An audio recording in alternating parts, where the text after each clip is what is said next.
Broadcasting live. It's America's longest running talk show on computers. It's Computer America, bringing you the biggest names in technology with guest interviews, new products, and your emails. Listen live at computeramerica.com on any device around the world. Email the show at live@computeramerica.com or find us on social media. Be sure to check out our website for contests, giveaways, show notes, live video stream, podcasts, and more. You're listening to Computer America.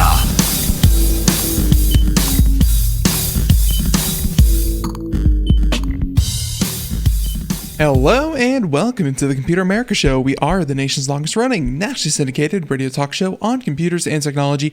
And everyone, hey, how you doing? Welcome into the program. So today on the show, we have a full hour of computer and technology news, and that will be brought to you by Computer America. So everyone, hey, sit tight for that. First things first, though, computeramerica.com. That's where you'll find everything, including past shows, future shows, all the shows. And there you can also find, just everything that we do here with the program, including articles, reviews, show notes, all that, podcast, and more. You can find everything at computeramerica.com. So we have a lot of different news stories today, and I'm really looking forward to today's show. Now, with that being said, I do want to mention before we go too much further that due to a personal engagement, I actually have to drive out to Colorado. So Friday, so tomorrow on the show, Friday, March 5th, there will be no new show, and there will not be another show until the following Thursday. So about a week, and then we'll be back. We'll be ready to go and do our thing. But I have to do this.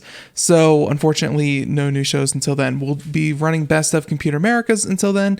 But we'll be back next Thursday. So just a heads up for everyone out there. Now, with that being said, why don't we go ahead and continue on here with computer technology news and just, just have fun with it. So here we go. Computer technology news brought to you by Computer America.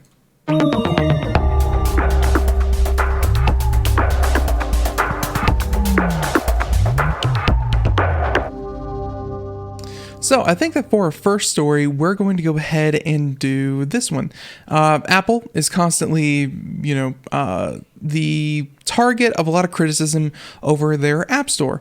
I think what some people really like about the App Store is another thing that a lot of people really, really hate about the App Store, and that's because Apple has such a tight hold over its, over its curation and over its fees and service fees and transactions that happen on there, where essentially, Apple gets a pretty big cut out of everything that happens, and they have taken a look at that, and they have adjusted some of their payment models, but at the same time, there's a lot to still disagree over. And this, according to the BBC, that Apple investigated in UK over unfair App Store claims.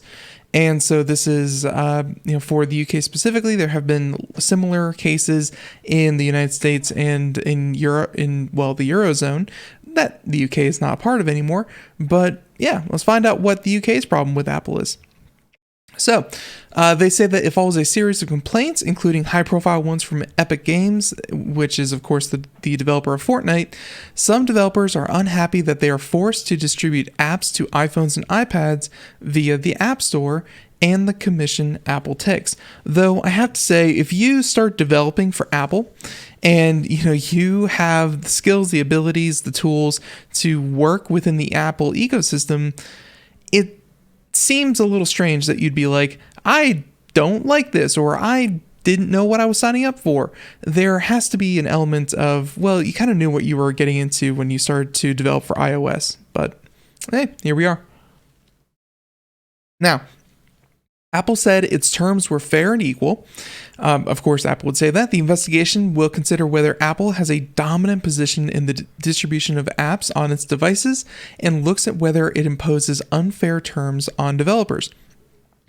Again, this is a classic situation of security, and I'm sure that there's, some people that are going to claim that, you could look at the opposition, which would be something like the Android store, which is full full of malware and horrible apps, copied apps, things that no one should ever run. There are millions of apps compared to, tens of thousands of apps in the Apple App Store. It's a very different ecosystem, and I think a lot of people would. I can't think of many people that would say that Apple doesn't have the better ecosystem. In fact, that is also shown in payments, where when you're talking about these kinds of things, Apple and the iOS Store. There's a reason, even with all these restricted. With all these restrictive measures that Apple takes, people still want to develop, and sometimes exclusively, on the Apple App Store, because even though Android is by far the most dominant operating system out there, the operating system that makes the most money is iOS.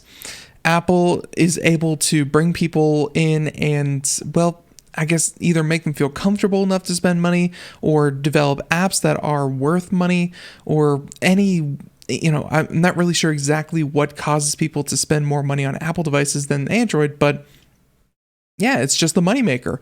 And so if that's where the money is, you have to develop for it. And if you have to develop for it, well, you have to play by their rules. And I guess that's what's up for question. Now, one of the complainants said millions of us use apps every day to check weather, play a game, or order takeaway. So complaints that Apple is using its market position to set terms which are unfair or may restrict competition and choice warrant careful scrutiny. So, hey, we don't know.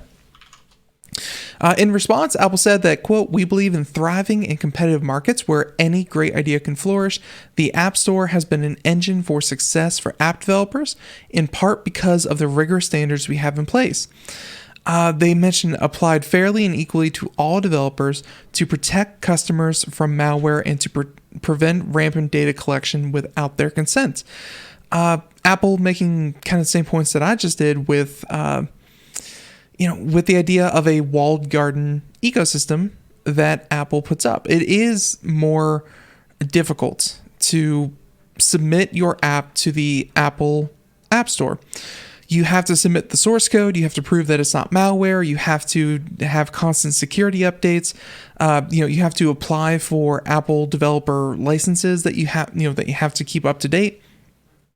There's a lot of work that goes into it compared to an Android app, which you just develop open source, slap it up there, and anyone can download it from anywhere. There's pros and cons to both, but obviously Apple seems to be wanting to stick to it. And their takeaway from that, again, is it's not unfair if we treat everyone the same. So even if they treat everyone quote unquote unfairly, it's not unfair then, because that's just the way it is. 30%, and that 30% cut that they take is very abnormal for how much revenue other services charge, but no one's been able to really get Apple to back down.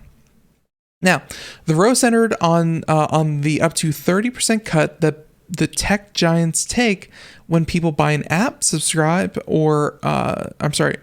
an app, subscription, or in-app item in the Apple App Store or the Google Play Store, as well as difficulty in launching mobile apps without submitting to both companies' App Store rules.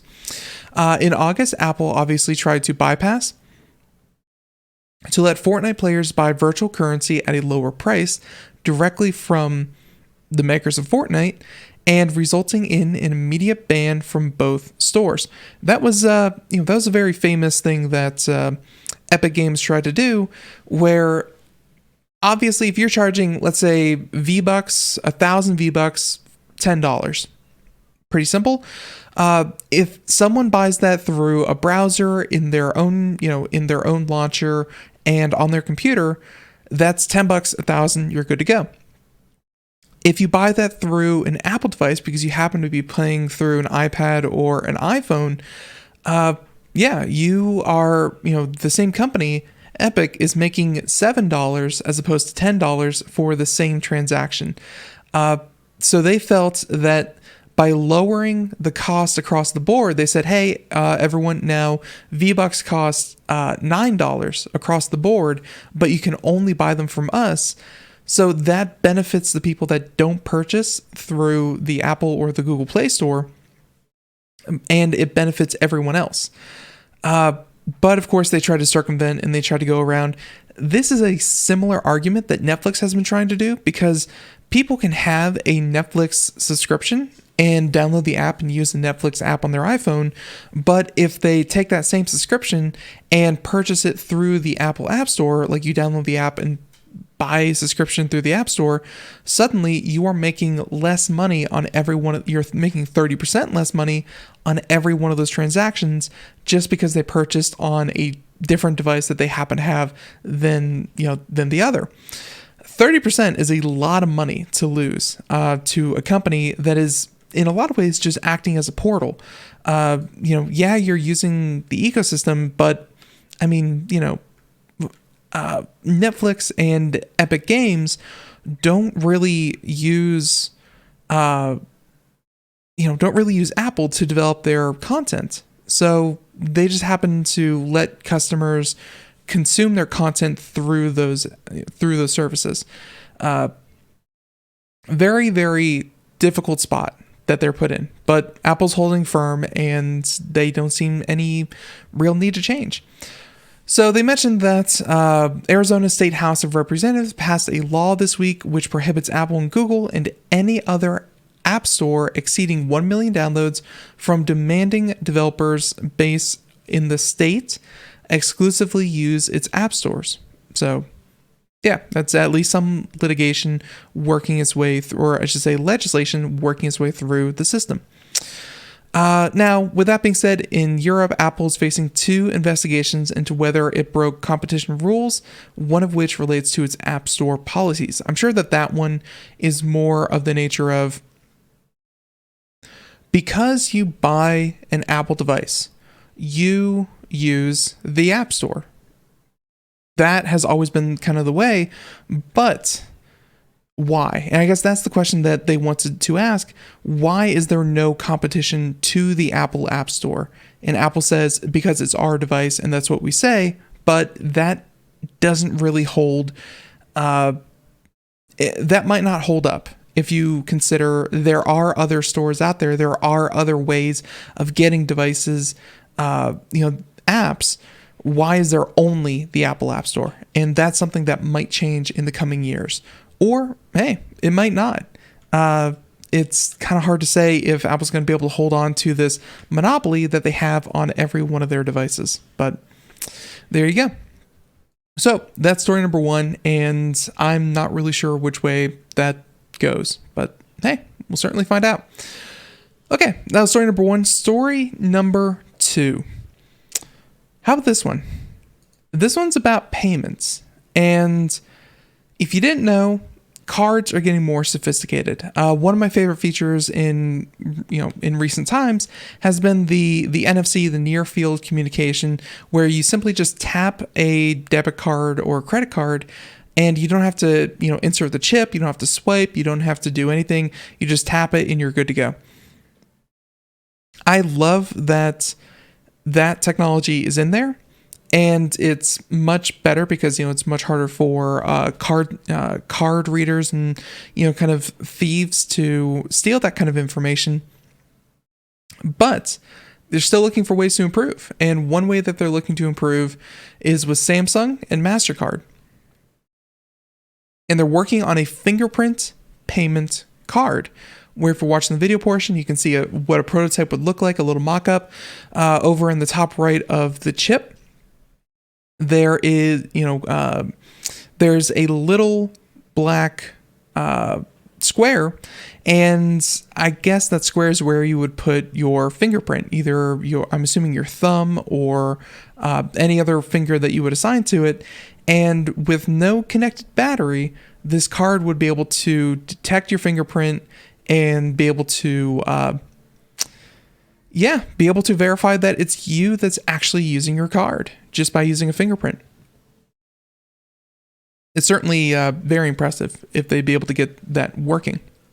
Now, Samsung is collaborating with Mastercard on a biometric scanning payment card with a built-in fingerprint reader, and this is according to Samsung.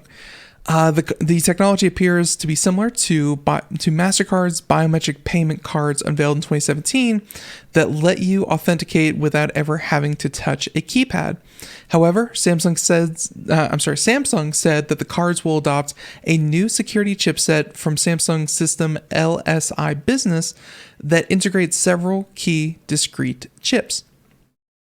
The aim is to increase security while reducing physical contact points at your fingerprint. As your fingerprint is scanned directly from your own card and not an external point of sale device. So instead of having to put your finger on the card reader, which you could run across one of those at every single store that you visit, no, the fingerprint reader would simply be attached to the card that you own.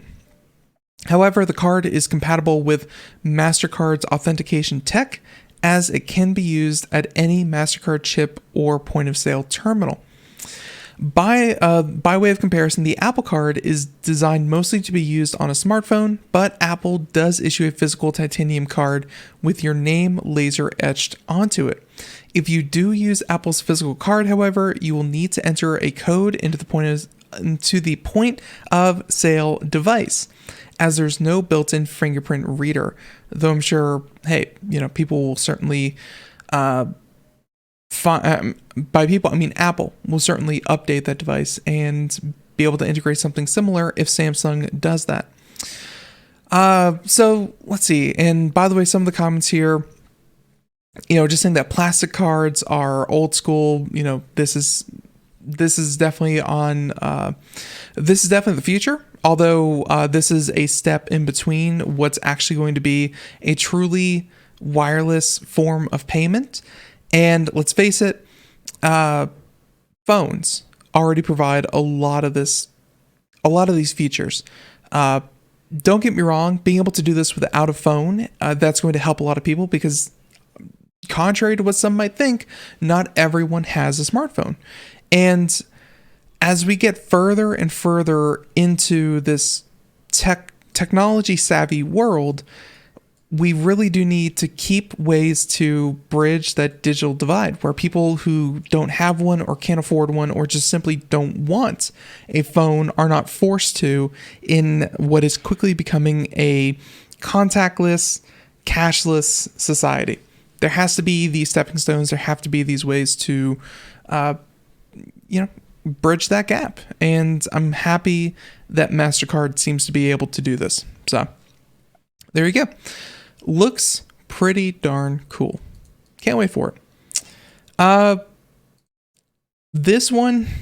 All right. So for anyone out there who has played FIFA, very, very popular video game franchise, and they always wonder, man, why does it feel like these games are so one-sided, or it doesn't feel fair, it feels rigged, so on and so forth? Well, looks like a lawyer has dropped his lawsuit after having those exact same feelings because EA actually brought him in and told him how the system works. So let's go ahead and talk about this. EA confirms it is not secretly fixing FIFA matches, saying that lawyers dropped dynamic difficulty adjustment lawsuit after talking to EA engineers. And this happens in a lot of games, surprisingly, because, to make things feel more fair, I know, and I take this from, kind of my roots with, let's say, World of Warcraft. They had a system in place that it was a way to kind of balance out the gear between characters, where if someone had a lot more gear than someone else, they put a lot more time, they put a lot more energy. If someone was new versus someone who had been playing for a while, there was a large discrepancy between people who had really bad gear and people had really good gear. So Blizzard tried to close that divide by fudging the numbers. On your screen, you would still be hitting for the numbers that you thought you were hitting for, let's say 80,000. And on their screen, though, they would receive hits of, let's say, 50,000. 30% of the damage that you had done just completely wipes. Even though it looked the same on yours, it looked different for them. And the end result was a little bit more balanced fight. You couldn't just run up someone with a lot less gear, because it would be a much more fair fight than it otherwise would have been. And of course, that led to a lot of issues, like people who were in no gear at all being able to beat people who were fully geared in the best gear. It's a tricky way to try to get people to enjoy your game, but systems like this have been happening all the time. Well, looks like EA got caught up into one, saying that they are secretly using a dynamic difficulty adjustment to covertly affect the outcome of FIFA Ultimate Team matches. The group did so after EA proved that the controversial patent system is not in use in the game. So there you go.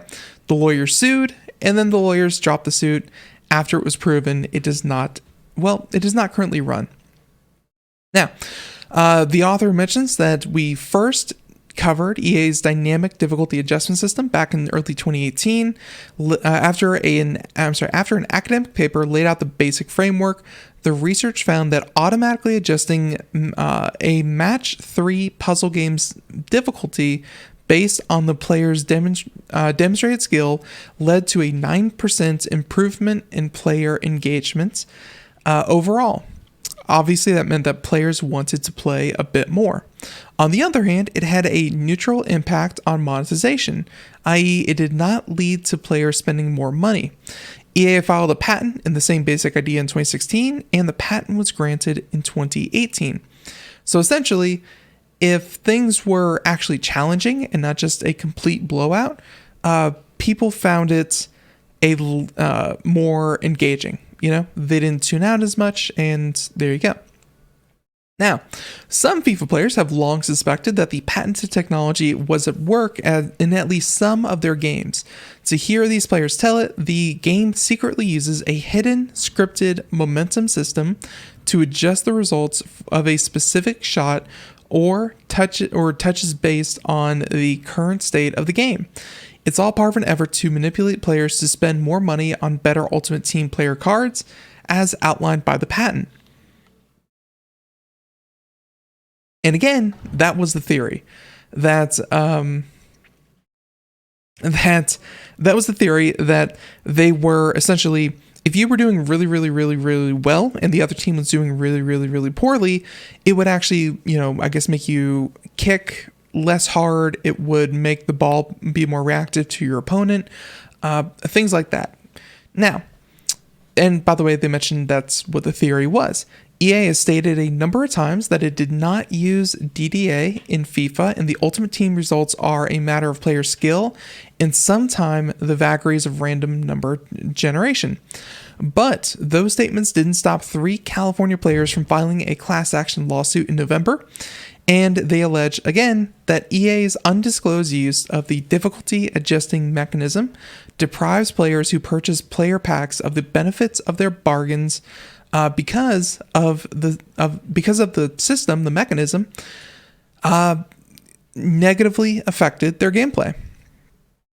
Now, with that being said, that brings us to today, and when EA announced that the lawsuit has been dropped, that move comes when EA says it provided plaintiffs with the detailed technical information and access to speak with our engineers, all of which confirmed again that there is no DDA or scripting in the Ultimate Team modes.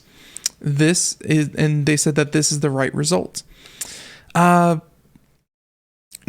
EA went on to confirm that DDA technology never was in FIFA, Madden, or NHL and never will be.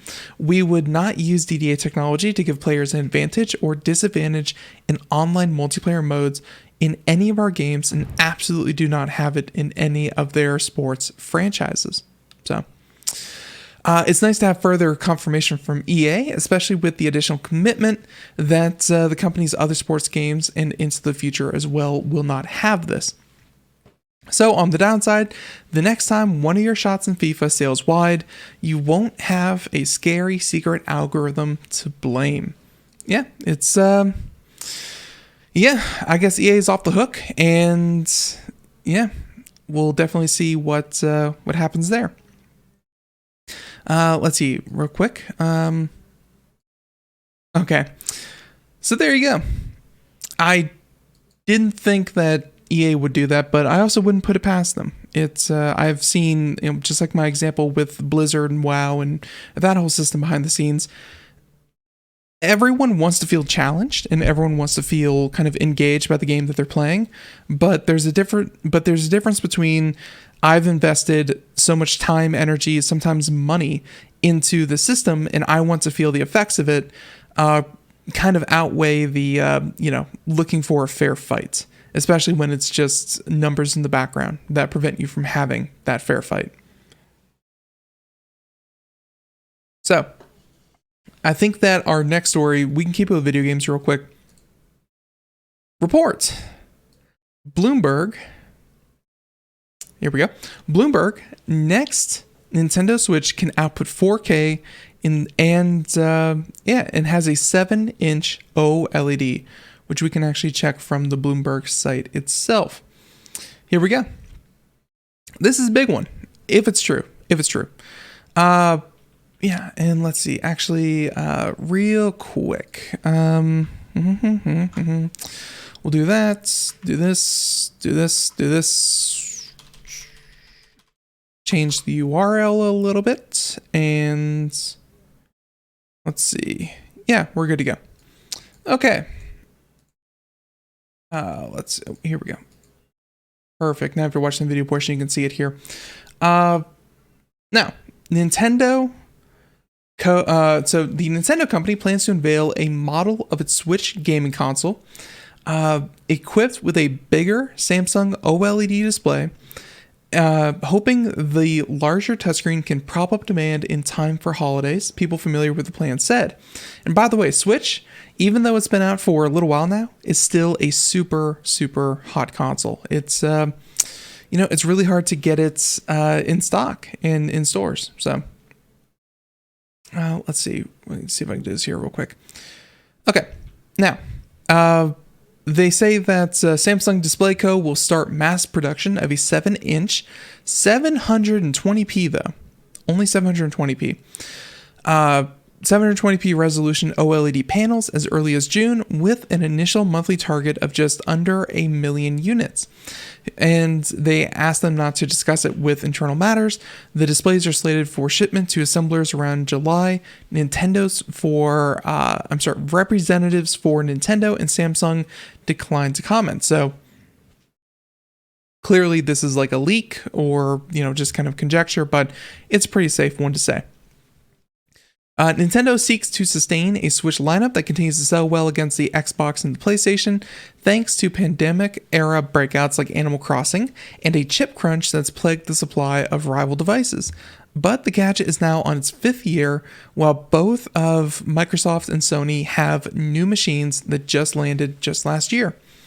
The gaming community has speculated online with the introduction of OLED, but Nintendo has stayed mum, and the president said in February his company has no plans to introduce a new Switch anytime soon. Shares of Nintendo fell 3.6 in Tokyo on Thursday amid a wider market sell-off, but the OLED panel will consume less battery, offer higher contrast, and possibly faster response time when compared to the current liquid crystal display. And they said that Nintendo decided to go with the rigid OLED panels for the new model. The people said a cheaper but less flexible alternative to the type commonly used for high-end smartphones. The latest model will come with 4K ultra high definition graphics. When paired with TVs, that could intensify a long-standing complaint of developers who have struggled with the difference in resolution between handheld and TV modes and now face a bigger gap between the two. That's a very important point. If you're designing this game and you are developing this game, let's face it, you're still designing for 720p. That is the handheld device that most people will be looking at this on. You can guarantee that they will be looking at these things in 720p, which, not even 1080p, 720p. But Now, suddenly, if they decide to dock it at their station and connect it to a television, suddenly you have to bump that thing all the way up to 4K. And think about all the different elements, how everything looks. Yeah, that's a very drastic change that has to happen instantaneously. Now, the deal benefits Samsung Display because market prices for so-called rigid OLED panels has been falling due to excessive supply. Winning a customer like Nintendo also helps Korean giants firm up production plans. Nintendo is in turn secures a valuable partner and supplier at a time semiconductor shortages are squeezing the supply of display-related components. So there you go.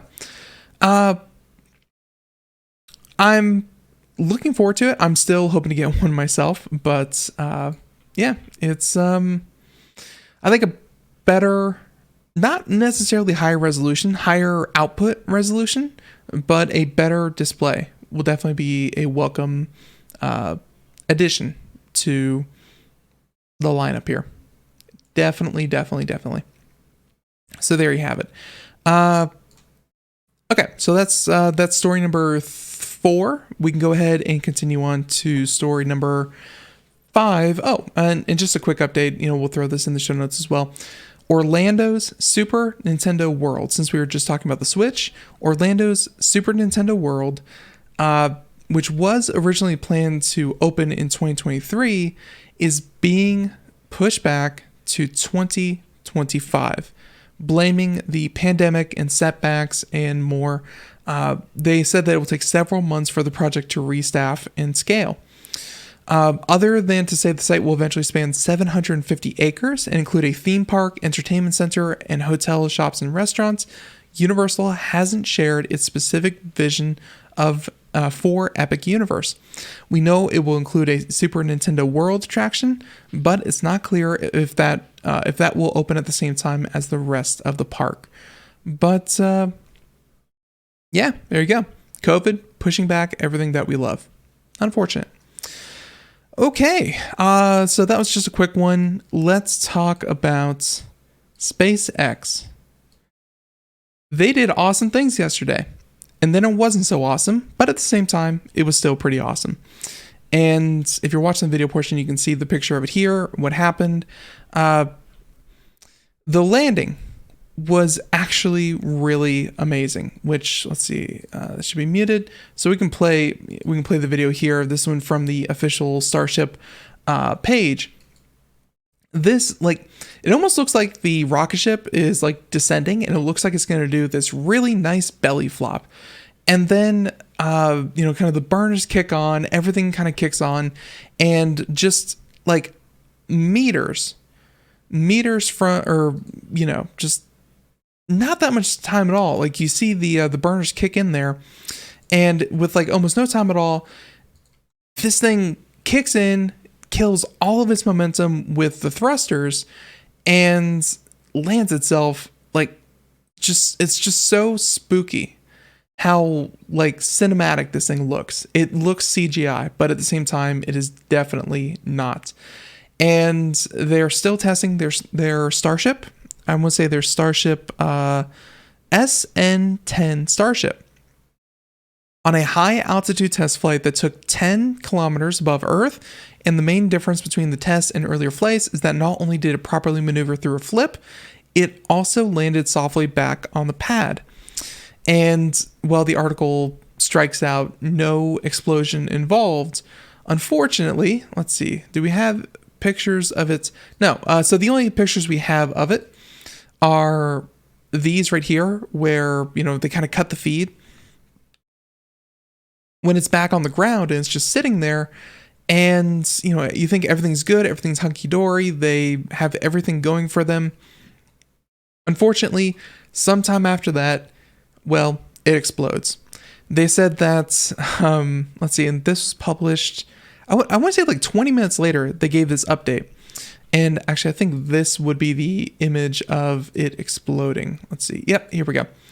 So if you're watching the video, this one from NASA, you can see that it's kind of crooked. It's not exactly straight. And trust me, there's no one anywhere near the landing pad. Somewhere, somehow, one of the legs failed, I think.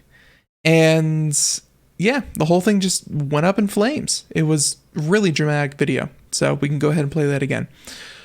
Just moments after it landed and the SpaceX live feed cut off, SN10 joined its predecessors by exploding on the pad. They captured the event, which Elon Musk called an honorable discharge via their own cameras. Hopefully we'll have more details on what went right and what didn't. And just goes to show, even when things look perfect, or at least good enough, spaceflight is not really it's not really a game of good enough. It's more of has to be perfect. So there you have it. Seems like it went through every single phase of its pre-flight, flight, and landing, but just that little bit off. And from what I heard, there was a problem with one of the thrusters, kind of activating, not activating. If you see here in the kind of in the video from their live stream, let's see, I think it was like this one here, I think, where like one of their thrusters like cut on and then cut off, and something happened right there where I think maybe that was fully intended. I'm not really sure what exactly the issue was, but long story short, it blew up. But it was darn close, so you have to give them props for that. They definitely tried, and hey, it was awesome to see.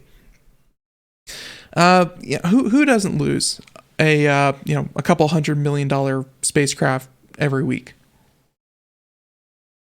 These things are bound to happen.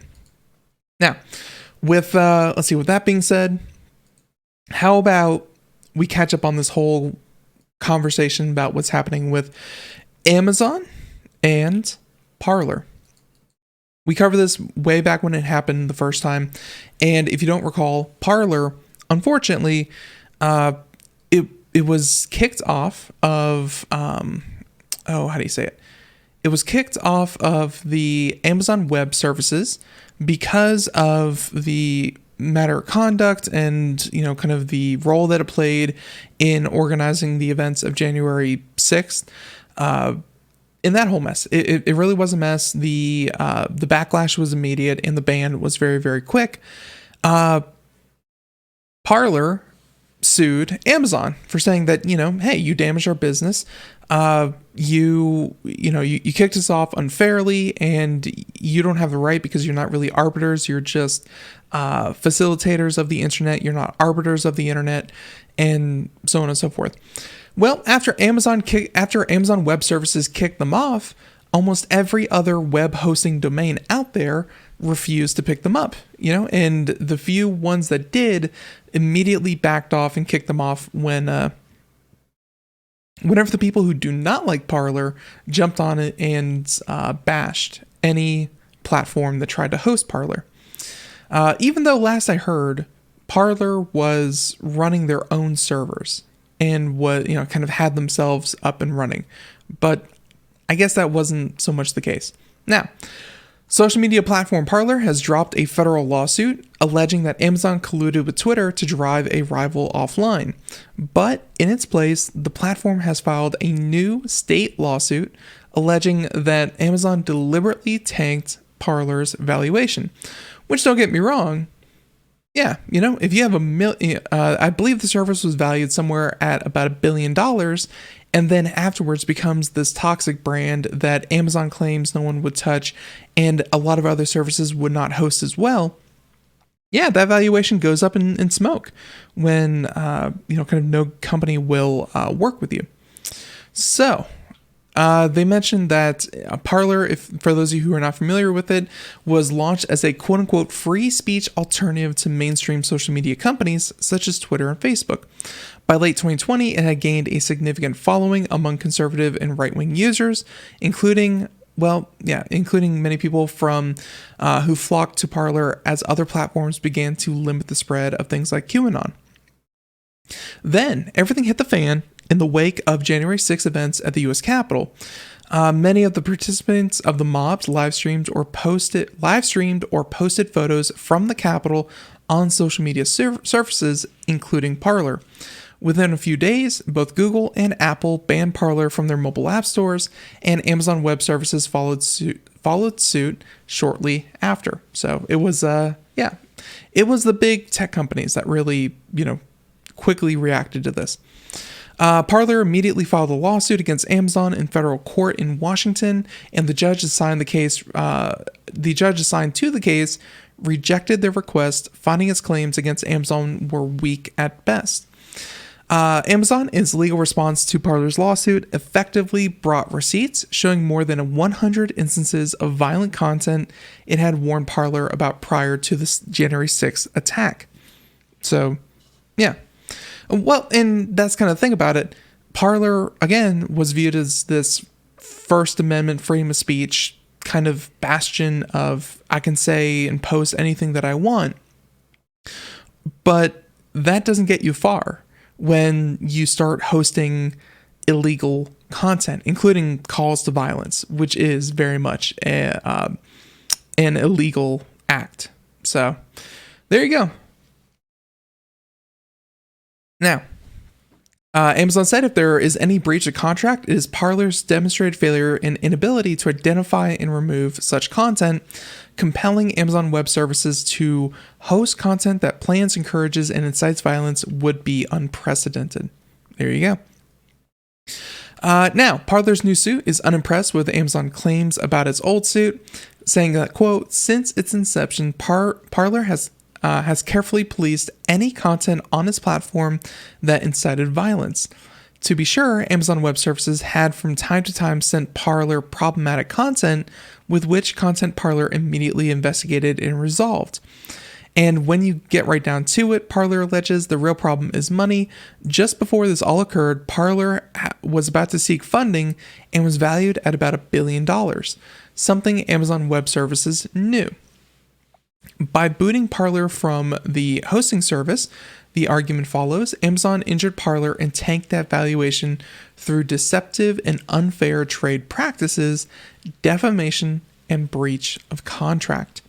Parler seems to be a critical juncture in its attempt to bring itself back online. The site is back online more or less and under new leadership, as the CEO was let go a month ago, and that came from the people who funded the whole project. Said the CEO needs to get the heck out of there. The board is now under control of investor Rebecca Mercer, who seems to be trying to bring the company back as a major platform. The Wall Street Journal last year first reported that Mercer is Parler's biggest investor, and the Mercer family, including Rebecca, are prominent supporters of several conservative causes, sites, politicians, including, well, the former U.S. president. What all that means is that, they're saying that they knew our IPO was up and coming. They knew that our valuation was, looking good. And by kicking us off, they protected their cronies, their buddies over at Twitter and Facebook, and squashed their chance at reaching that valuation and getting any kind of further investment. I doubt that one is true, but the reason I doubt that is true is because, Amazon still has those previous claims with over 100 instances of inciting violence. It's actually, their argument against that one in particular was, besides which Parler argues everyone else, including Amazon through its third-party retail marketplace, sells content that incites violence. It's one thing to allow a third-party marketplace and to allow anyone to sell on it, and there you go. It's another thing to see it and go, nope, First Amendment, we are freedom of speech, post anything you want, and we refuse to take it down. And then it's another thing to go, oh, yep, that doesn't meet our common decency guidelines, and that should probably be taken down. Sometimes I feel like certain companies, and I gotta say that I've seen this from Facebook as well, certain companies take that First Amendment, freedom of speech, that whole thing, even though it's freedom of speech from the likes of the government, but freedom of speech, and they take it as a kind of a this blank slate that I can put anything I want here, and it falls under my First Amendment right, and it cannot be infringed. I can say and do whatever I want. And some tech companies treat that as, I can save money by not having to police, pay moderators, honor takedown requests, things like that. And that could not be further from the truth.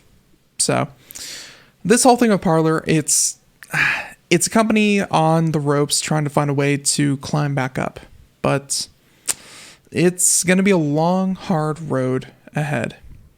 Who knows? Okay, let's go ahead and continue on here.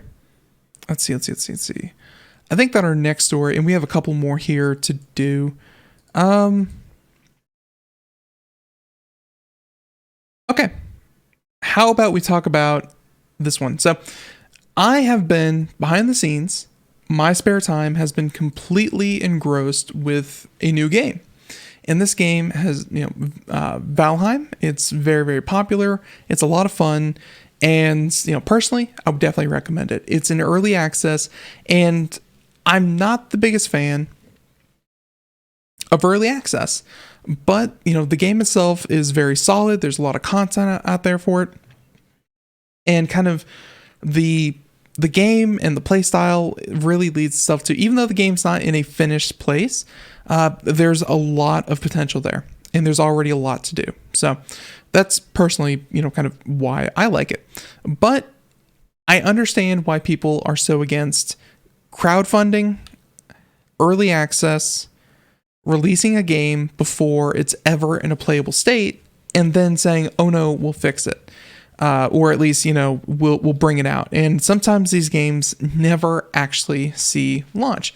If you want to see the most egregious culprit of this, you can see Star Citizens. It's a game that has been in development for 15, 16 years, and it's it's really hard to say if it actually will. And by the way, they have a nice little, this company has spent so much money and so much effort. They even built this website, which we'll go ahead and put up here on the video portion. They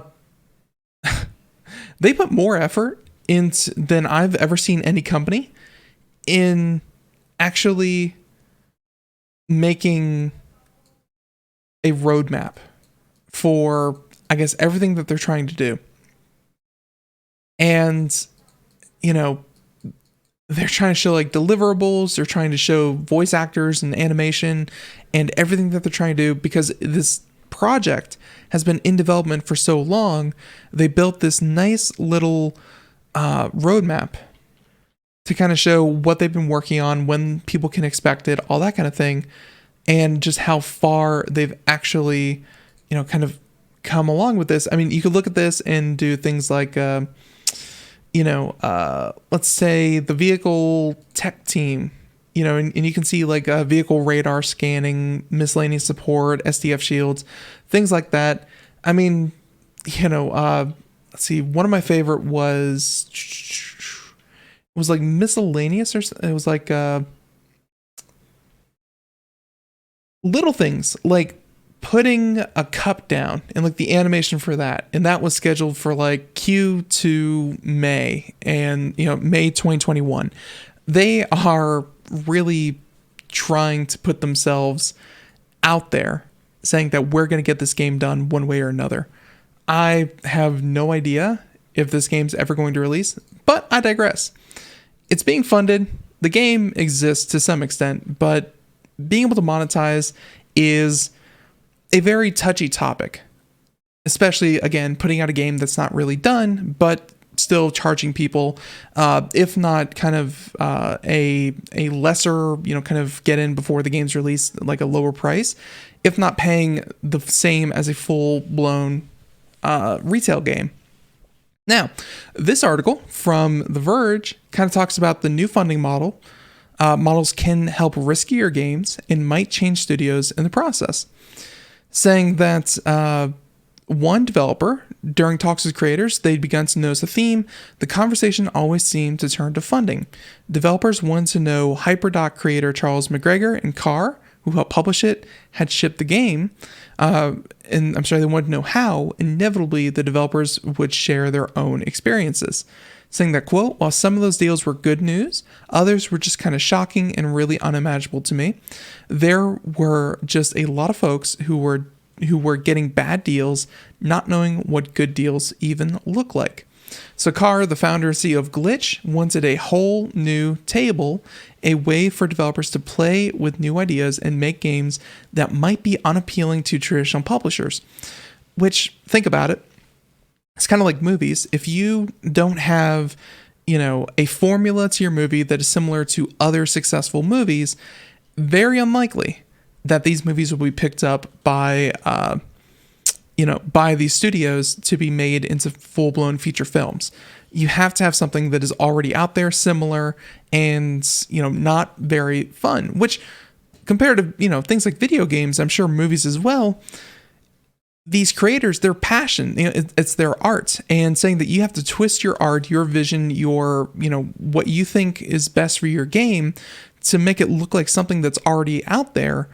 That would be like the art, that would be like the art world just looking like a bunch of Campbell's soup cans with just different names on the cans, as opposed to truly different forms of art. Because hey, the Campbell soup can sold very, very well. So everyone's art should look just like that. Now, earlier this year, these developers created Moonrise, a fund that promises to help a handful of candidates annually.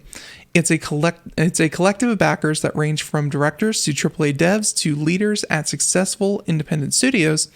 A simple theory that throwing support behind people over projects that Carr has big aspirations for, saying that he thinks that the Moonrise Fund is going to change the way we think about making games and funding games.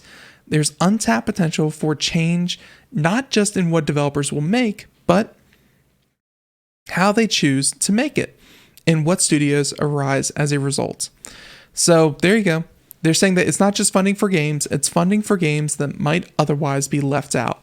Saying that we wanted to design a different way to think about financing that gives creators options to raise those funds, work with publishers, or even team up with platforms that really isn't focused on drawing money out as in just an absolute wrong time. He said that we all recognize that there's an underserved market and money to be made. Our approach is different because we only want to get paid when the creators also get paid. Ideally, a very handsome amount when the time is right. So people before projects, knowing that these developers have what it takes to put out a good game, and funding them and saying, you know what, you don't have to beg and plead and scratch and, kind of say that you're going to have skins and microtransactions built in, this some kind of marketplace that you can trade and sell things. You don't have to bake in all these things into your video game that investors are looking for. No, you can just make the video game that you want. Now, funding options for video games have evolved over the year from the traditional model of pitching big publishers to the rise of crowdfunding efforts on platforms like Kickstarter. Money comes in many forms. Groups like Indie Fund finance projects, and though the outlets like The Guardian note investors of Indie Fund perceive to be safe bets is a matter of perspective, and in a mostly white, cisgender, male group, that perspective is arguably limited. For sure. So with that being said, the article goes on for a bit. We'll go ahead and skip here a little bit and say that Carr is less concerned about what teams want to make as long as they can make it. Saying, I don't want them to have to ask for permission. Their interest is in people with a strong creative and technical background who bring a unique perspective on play. Saying, I think there's a big difference between a cool project and a cool project idea, or even a cool game idea versus a mediocre game that a really great team can iterate and build off of and make into an even better game. saying it's just a different process. I don't think they're exclusive to one another. Essentially, what he's saying is that, and I have to agree, a really cool idea and a really amazing mechanic doesn't really mean a lot if you can't actually finish the game, build the game, and have something ready to go at the end of the day. They're hoping that seeing something, and this is a quote again, seeing something at the earliest stages is often scary. It can be scary to think about funding towards it. Saying, think bare bones, a project distilled down to its most basic ideas of play, no art, no form, just something to toy with, a paper prototype, a couple of on-screen cubes that move around on a screen. To the average person who plays, that game would be unrecognizable. It just really hones in on interaction and discovering, or at least uncovering, the moments of fun that make something fun. Yeah, he's saying that he wants to fund people that can finish and actually make a good project. It's not even so much that you need to have the next WoW killer. You need to fund people who are capable of making the next great big video game. Which is, I think, an amazing way that, hey, a lot of studios out there, they may not have, the most exciting game, but they have a really passionate team behind it.